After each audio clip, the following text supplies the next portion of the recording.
솔직하게 고백부터 하고 시작해야 할 것 같네요. 남들이 들으면 손가락질할지도 모르고 어쩌면 미쳤다고 할지도 모르는 이야기니까요. 하지만 제 인생에서 가장 뜨겁고 위험했던 그 시절의 기억을 도저히 저 혼자만 간직하기엔 가슴이 너무 벅찹니다. 저에게는 아줌마 애인이 있어요.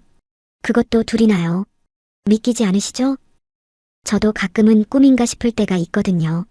우리는 평범한 연인들처럼 때론 한 명씩 만나서 오붓하게 데이트를 즐기기도 하는데요.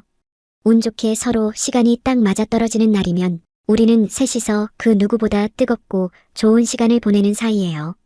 두 아줌마는 제 메마른 인생에서 절대 잊지 못할 그런 강렬한 짜릿함을 선물해준 사람들이기도 해요. 지금도 눈을 감고 특히 그때 그 장면을 떠올리면 온몸의 피가 거꾸로 솟는 듯한 기분이 들어요. 머릿속이 하얘질 만큼 아찔하기도 하고요. 도덕과 욕망, 그 아슬아슬한 경계선 위에서 줄타기를 했던 저의 지난 날들. 어디 가서 말도 못할 비밀스런 그 이야기, 지금부터 조심스레 들려드려 볼게요. 제 이름은 강만식, 올해로 딱 33살이 되었어요.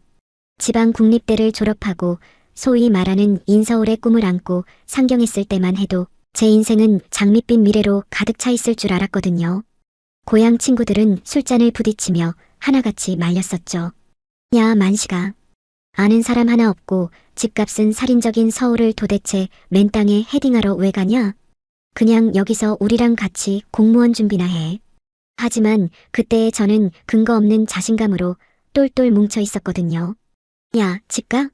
비슷한 수준 사람 만나서 5년, 10년, 아니 15년 걸려서라도 사면 되지. 인맥? 가서 사귀면 되는 거 아니냐? 서울은 기회의 땅이야. 그렇게 호기롭게 올라온 서울이었지만 막상 마주한 현실은 거대하고 차가운 시멘트 벽과도 같더라고요. 남자들만 득실거리는 영업직 회사 생활은 총성 없는 전쟁터였고 하루 종일 을의 입장에서 굽신거리다 퇴근에 돌아온 5평짜리 원룸은 감옥이나 다름없었네요. 제가 꿈꿨던 서울 라이프는 이런 게 아니었으니깐요.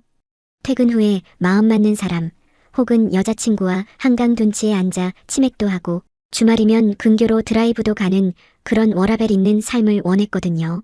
하지만 현실은 처참했어요. 혼자 밥 먹고 혼자 영화 보고 심지어 집 앞 고깃집 구석자리에 앉아 혼자 삼겹살을 구워 먹는 경지에 이르렀으니깐요. 처음엔 나 혼자 산다를 찍는 쿨한 도시 남자 기분이라도 냈지만 1년이 지나니 그것도 지긋지긋해지더군요. 동호회도 나가봤지만 술을 즐기지 않는 저에게는 그저 겉도는 자리일 뿐이었고요. 지나가는 커플들만 봐도 부러움에 가슴이 시려오더라고요. 밤마다 밀려오는 공허함에 베개에 얼굴을 묻고 소리 없이 운 적도 한두 번이 아니었네요. 아, 진짜 사무치게 외롭다. 그렇게 무채색으로 변해가던 제 삶에 유일하게 총천 연색 색깔을 입혀주는 존재가 나타났어요. 바로 제가 사는 이 다가구 주택의 주인, 4층에 사는 옥순 아줌마였네요. 1년 전 원룸 건물 303호로 이사를 오면서 그녀를 처음 만났는데요.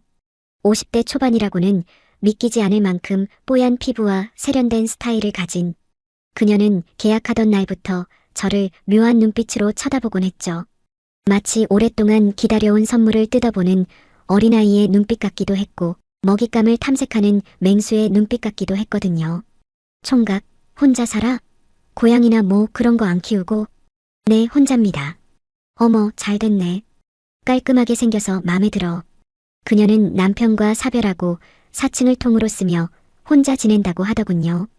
1층 상가에서는 작은 개인 카페를 운영하고 있었고요. 그리고 그 카페는 지독히도 외로운 제 서울 생활의 유일한 안식처이자 하루의 낙이 되었네요.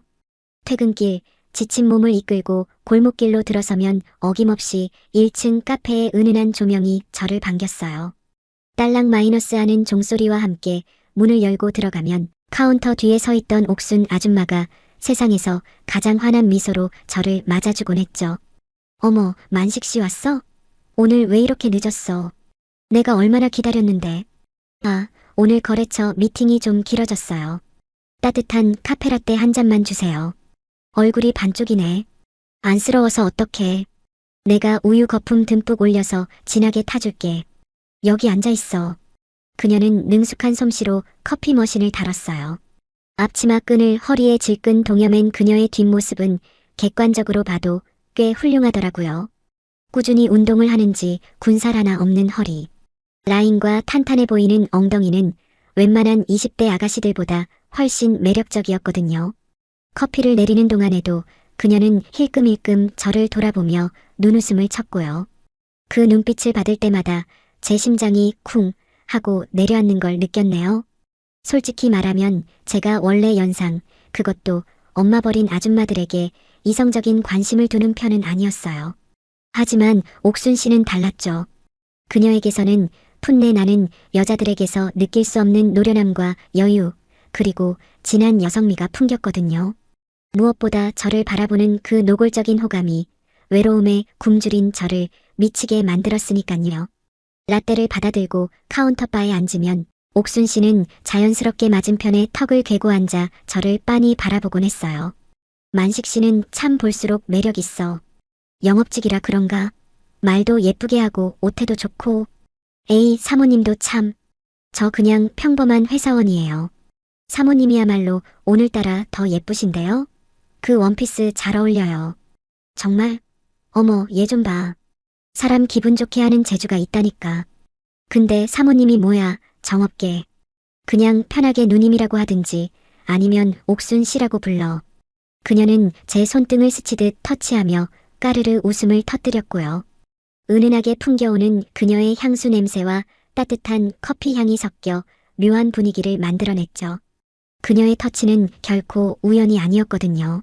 커피잔을 건네줄 때 일부러 손가락을 길게 스치거나 제 옷에 묻은 먼지를 떼어준다며 가슴팍을 쓸어내리는 그 손길들 말이에요. 그때 저는 느낌이 확실히 왔어요. 아줌마와 저 사이에 썸씽이 생기는 건 시간 문제겠구나 하고 말이죠. 혼자 지낸 지 오래되어 남자의 온기가 그리운 여자와 타지. 생활의 외로움에 사무쳐 누군가의 위로가 필요한 남자. 우리는 서로가 서로에게 필요한 존재라는 걸 본능적으로 알고 있었으니깐요. 그녀가 웃을 때마다 눈가에 잡히는 미세한 주름마저도 섹시하게 보이기 시작하더군요. 라떼를 마시는 척하며 훔쳐보는 그녀의 입술은 붉고 촉촉했고요. 저 여자가 나를 원한다. 그 사실 하나만으로도 하루 종일 시달렸던 업무 스트레스가 날아가는 기분이었어요.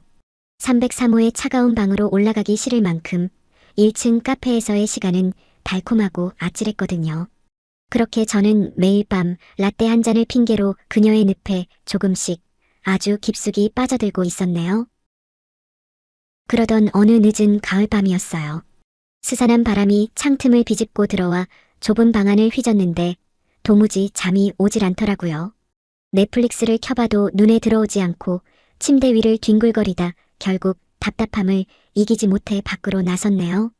근처 편의점에서 캔맥주라도 사서 공원 벤치에 앉아있을 요량이었거든요. 터덜터덜 공원 입구로 들어서는데 가로등 불빛 아래 익숙한 실루엣이 보이더군요. 옥순 아줌마였어요. 그녀도 저처럼 잠이 오지 않았는지 벤치에 홀로 앉아 멍하니 밤하늘을 올려다보고 있었죠. 얇은 가디건을 걸치고 어깨를 움츠린 뒷모습이 왠지 모르게 쓸쓸해 보였네요. 사모님? 제가 조심스레 말을 걸자 옥순 씨가 화들짝 놀라며 뒤를 돌아봤어요. 어머, 만식 씨? 이 시간에 안 자고 웬일이야? 아, 그냥 잠이 통 안 와서요. 사모님도 산책 나오셨나 봐요? 그녀는 씁쓸한 미소를 지으며 옆자리를 손바닥으로 툭툭 쳤어요. 앉아봐. 나도 잠이 안 와서. 이놈의 가을 타나 봐. 밤만 되면 가슴 한구석이 뻥 뚫린 것처럼 허전하네. 저도 그래요. 서울살이 1년 넘었는데 아직도 밤 공기는 적응이 안 되네요. 너무 조용해서 무섭기도 하고. 제 말에 그녀가 고개를 끄덕이며 공감했어요. 맞아. 나도 그래. 남편 보내고 이 넓은 집에 혼자 있으려니 밤마다 정막이 무서워 죽겠어. 애들도 다 출가하고 텔레비전 소리라도 크게 틀어놓지 않으면 미칠 것 같을 때가 있다니까. 그녀의 눈빛이 흔들렸어요. 그 순간 우리는 서로가 짊어진 외로움의 무게를 본능적으로 느꼈던 것 같아요. 서울 하늘 아래 철저히 고립된 저와 가족을 떠나보내고 홀로 남겨진 그녀. 말하지 않아도 통하는 그 끈끈한 연대감 같은 게 느껴졌거든요. 만식 씨, 주말인데 뭐해? 약속 없어? 네, 뭐. 딱히 만날 사람도 없고 심심해서 나왔죠. 친구들은 다 지방에 있어서. 저런. 짜내라. 그럼 잘 됐네. 나랑 맥주나 한잔 할래? 나도 들어가서 혼술하려고 안주 좀 샀는데 혼자 먹기 청승 맞아서 말이야. 그녀가 손에 들고 있던 편의점 봉투를 흔들어 보였어요. 캔맥주 부딪히는 소리가 경쾌하게 울렸죠. 정말요? 저야 좋죠. 사모님이랑 마시면 술맛 나겠는데요. 그렇게 저는 옥순 씨를 따라 4층 주인 집으로 올라갔어요. 현관문을 열고 들어서니 제 좁은 원룸과는 비교도 안 될 만큼 넓고 아늑한 거실이 펼쳐졌어요. 은은한 조명 아래 고급스러운 소파, 그리고 벽에 걸린 그림들까지. 하지만 그 화려함 속의 감도는 냉랭한 공기는 그녀의 외로움을 대변하는 듯 했네요. 옥순 씨는 능숙하게 맥주와 마른 안주를 세팅했어요. 우리는 소파에 나란히 앉아 캔을 땄죠. 치익 마이너스 하는 소리와 함께 거품이 올라왔어요. 짠, 외로운 영혼들끼리 건배나 하자. 하하, 외로운 영혼들이요? 그거 슬프면서도 딱 맞는 말이네요. 술잔이 몇 번 오가고 취기가 오르자 옥순 씨의 얼굴이 발그레하게 달아올랐어요. 그녀는 평소보다 조금 더 풀어진 모습으로 저에게 몸을 기대왔죠. 만식 씨, 나 솔직히 말하면 만식 씨 처음 봤을 때부터 마음에 들었어. 젊은 사람이 예의 바르고 또 묘하게 섹시하잖아. 에이, 누님도 참. 저 그냥 평범한 직장인이에요. 아니야. 내 눈은 정확해. 그리고 만식 씨 눈빛 되게 쓸쓸해 보여. 나처럼. 그녀의 손이 제 허벅지 위에 살포시 얹어졌어요. 얇은 바지 위로 전해지는 뜨거운 체온에 1년간 억눌러왔던 남자의 본능이 꿈틀거렸거든요. 만식 씨도 외롭지? 나도 사무치게 외로워. 밤마다 베개 끌어안고 자는 거 지겨워 죽겠어. 네. 솔직히 많이 힘들어요. 누군가 옆에 있어줬으면 좋겠다는 생각 매일 해요. 그녀는 그윽한 눈으로 저를 빤히 바라보며 아주 은밀하고도 위험한 제안을 던졌어요. 그럼 우리 서로 외로움 좀 달래주면 어때? 거창하게 연애하자, 책임져라 그런 거 말고. 그냥 서로에게 애인이 생길 때까지만, 그때까지만 서로의 빈자리를 채워주는 거. 네, 그게 무슨. 만식 씨도 남자잖아. 해소해야 할 거 아니야. 나도 여자로서 사랑받고 싶고. 우리 둘 다 잃을 거 없잖아. 응? 그녀의 숨결이 귓가에 닿을 듯 가까워졌어요. 달콤한 향수 냄새와 알코올 향이 뒤섞여 저를 어지럽게 만들었죠. 이성이 마비되는 기분이었어요. 도덕적인 관념이나 나이 차이 같은 건 당장의 외로움과 욕망 앞에서 아무런 힘도 쓰지 못했거든요. 후회 안 하시겠어요? 후회는 무슨. 오늘 밤만 생각하자, 우리. 그녀가 먼저 덮쳐왔어요. 능숙한 요부처럼 저를 천국으로 이끌어 주었어요. 그렇게 시작된 관계였어요. 낮에는 1층 카페 주인과 3층 세입자로, 밤에는 서로의 몸과 마음을 달래주는 은밀한 파트너로. 퇴근하면 자연스럽게 그녀의 집으로 올라가 따뜻한 저녁을 먹고 주말이면 그녀의 품에 안겨 TV를 보며 안정을 찾았죠. 그녀는 저에게 서울 생활의 유일한 안식처이자 뜨거운 해방구가 되어주었거든요. 제 외로움은 그렇게 위험하고도 달콤한 방식으로 치유되고 있었네요. 그러다 사건은 옥순 씨가 자신의 절친한 동생이라며 영숙 씨를 저희 아지트나 다름없는 4층으로 초대한 날 터지고 말았어요. 만식 씨, 인사해. 내 베프 영숙이야. 약사인데 혼자 산 지 꽤 됐어. 아주 화끈한 친구야. 현관을 들어서는 영숙 씨를 보는 순간 저는 숨이 턱 막히는 것 같았거든요. 45살이라는 나이가 믿기지 않을 만큼 글래머러스한 몸매에 옥순 씨의 우아함과는 정반대인 세련되고 도발적인 분위기를 풍기는 여자였으니깐요. 딱 붙는 니트 원피스 위로 드러난 굴곡진 라인은 저도 모르게 마른 침을 삼키게 만들었네요. 셋이서 가진 술자리는 묘했어요. 옥순 씨는 오랜만에 만난 친구가 반가워 연신 웃음꽃을 피웠지만 영숙 씨의 시선은 시종일관 저에게 고정되어 있었거든요. 옥순 씨가 안주를 가지러 잠시 주방으로 들어간 사이 영숙 씨가 와인잔을 빙글빙글 돌리며 저에게 훅 들어오더군요. 언니가 왜 그렇게 만식 씨한테 푹 빠졌는지 알겠네. 실물이 훨씬 낫다. 내 스타일인데? 네. 아, 감사합니다. 쑥스러워하기는. 만식 씨 같은 연하남이 요즘 대세잖아. 언니는 참 복도 많아. 그녀가 테이블 아래로 뻗은 다리로 제 발을 툭툭 건드릴 때마다 등골이 오싹해졌어요. 거절의 의사를 표현해야 했지만 압도적인 그녀의 포스에 눌려 다리를 빼지도 못하고 굳어 있었네요. 헤어질 때 영숙 씨는 제 핸드폰을 뺏어가듯 가져가더니 잽싸게 자신의 번호를 저장하고 윙크를 날렸거든요. 옥순 씨 몰래 말이에요. 비극은 거기서부터 시작되었어요. 옥순 씨와의 관계를 뻔히 알면서도 영숙 씨는 저에게 사적인 연락을 해오기 시작했거든요. 만식 씨, 오늘 퇴근하고 뭐해? 나랑 맛있는 거 먹자. 언니한테는 비밀이다. 우리끼리만 보는 거야. 저는 흔들렸어요. 옥순 씨에게 미안했지만 영숙 씨 같은 매력적인 여자가 저에게 들이대는데 마다할 남자가 어디 있겠어요? 하지만 옥순 씨가 그동안 저에게 베풀어준 정과 사랑을 생각하며 애써 거절하고 있었죠. 죄송해요, 누님. 제가 요즘 야근이 잦아서요. 에이, 비싼 척하기는. 알았어. 다음에 봐. 그렇게 몇 번의 거절 끝에 그녀가 포기한 줄 알았는데 그건 제 착각이었어요. 어느 주말 오후 옥순 씨가 친구들과 지방 모임에 가고 없는 날이었거든요. 제 좁은 자취방인 303호에서 컵라면이나 끓여 먹고 있는데 초인종이 울리더군요. 택배인가 싶어 문을 열었는데 문 밖에는 진한 향수 냄새를 풍기며 영숙 씨가 서 있었어요. 영숙 씨? 여긴 어떻게? 어떻게긴. 만식 씨 집 주소야 언니한테 들어서 알고 있었지. 보고 싶어서 왔어. 문 안 열어줄 거야? 당황해서 어쩔 줄 모르는 저를 밀치고 들어온 그녀는 제 좁은 방을 휘이 둘러보더니 코를 찡긋거리며 침대에 걸터 앉았어요. 방이 생각보다 더 좁네. 여기서 혼자 청승맞게 뭐 하는 거야? 아니, 갑자기 이렇게 오시면. 만식 씨, 답답하게 굴지 말고 나랑 놀자. 언니 몰래 하는 게 더 짜릿하지 않아? 오늘 언니 안 오잖아.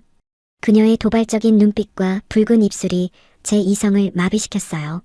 좁은 방 안을 가득 채운 그녀의 향기는 거부할 수 없는 페로몬 같았거든요. 결국 저는 무너지고 말았네요.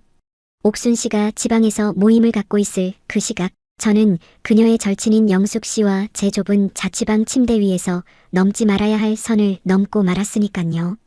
옥순 씨와의 관계가 엄마 품처럼 편안한 안식처였다면 영숙 씨와의 관계는 마치 불장난처럼 뜨겁고 위험했거든요.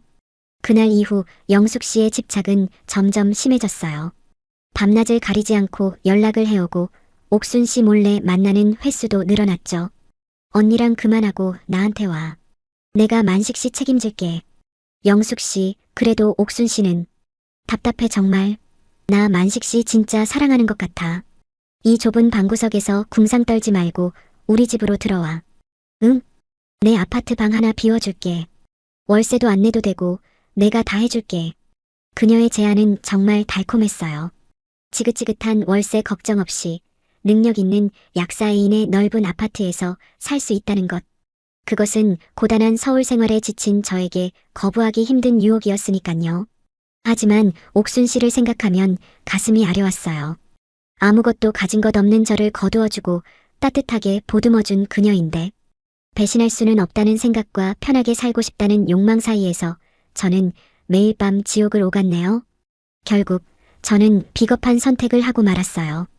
옥순 씨에게 차마 당신 친구랑 바람났다고 말할 수는 없어서 비겁한 거짓말로 이별을 통보했거든요.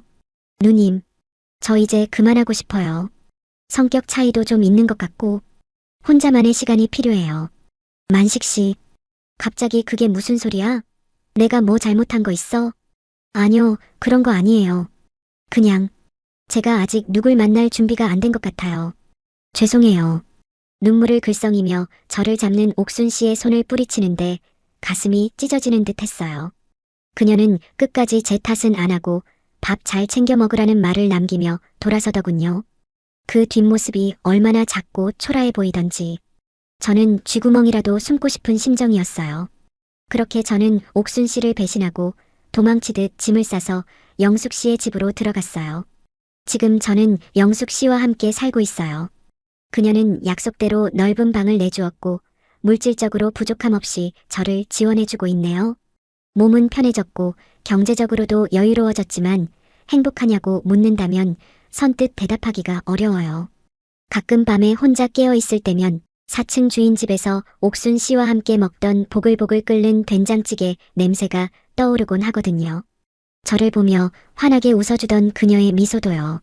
그럴 때면 마음 한구석이 서늘해지고 죄책감이 밀려와요. 외로움에 사무쳐 시작된 인연이 욕망으로 번져 결국 누군가에게 씻을 수 없는 상처를 주고 말았네요. 그렇게 영숙 씨와 동거를 시작하고 한 석 달쯤 지났을까요? 세상에 비밀은 없다는 말이 딱 맞더라고요. 서울 바닥이 넓은 것 같아도 사람 인연이라는 게 참 좁디좁았으니깐요. 어느 날 옥순 씨가 영숙 씨에게 줄 게 있다며 예고 없이 아파트로 찾아왔던 게 화근이었어요. 영숙 씨는 당황해서 문을 안 열어주려고 했지만 낌새를 챈 옥순 씨가 거의 밀고 들어오다시피 했거든요. 현관에 놓인 제 구두, 욕실에 걸린 남자 칫솔, 그리고 안방에 걸린 제 옷들을 보며 옥순 씨의 얼굴이 백지장처럼 하얗게 질리더군요. 너, 설마 만식 씨랑. 언니, 그게 아니라. 옥순 씨는 저를 한 번, 그리고 영숙 씨를 한 번 번갈아 보더니 아무 말 없이 뒤돌아 나갔어요. 욕이라도 하고 딱이라도 때릴 줄 알았는데 그 차가운 침묵이 더 무섭게 느껴졌네요. 그날 이후 옥순 씨는 영숙 씨의 모든 연락을 차단하고 인연을 끊어버렸죠. 절친했던 20년 지기 친구를, 그것도 친동생처럼 아끼던 동생을 남자 문제로 잃었으니 그 배신감이 오죽했겠어요.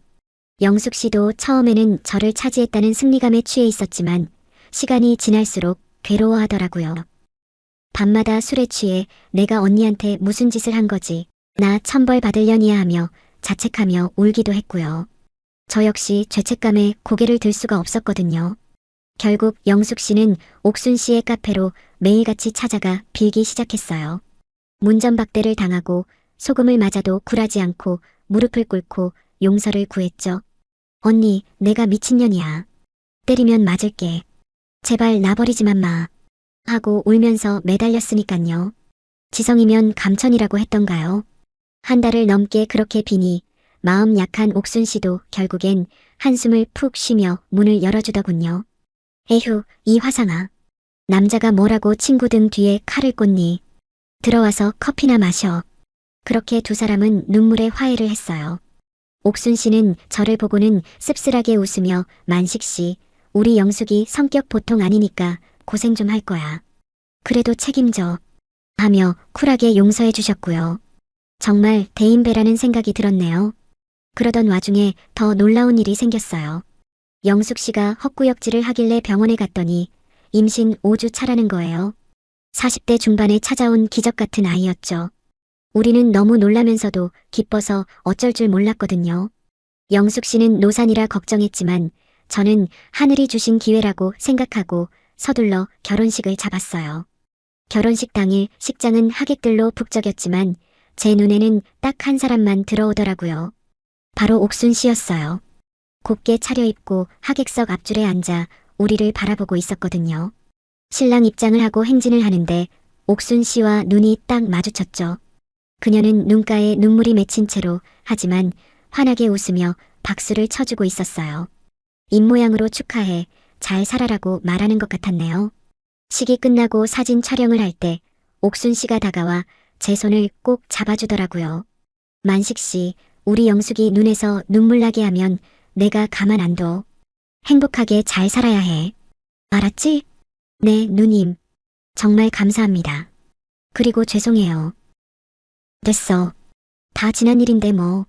아기 낳으면 나한테 제일 먼저 보여줘야 한다. 그녀의 따뜻한 손길에서 지난날의 앙금은 느껴지지 않았어요.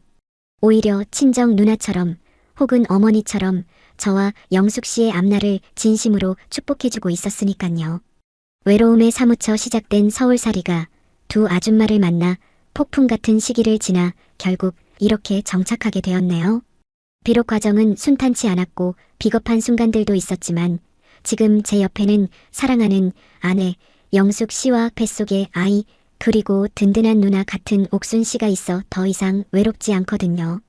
이게 제 파란만장했던 30살의 기록이에요. 서울이라는 낯선 곳에서 길을 잃고 헤매던 저를 거두어준 두 여인에게 평생 갚으며 살아가려고요. 제 부족한 이야기를 들어주셔서 고맙습니다.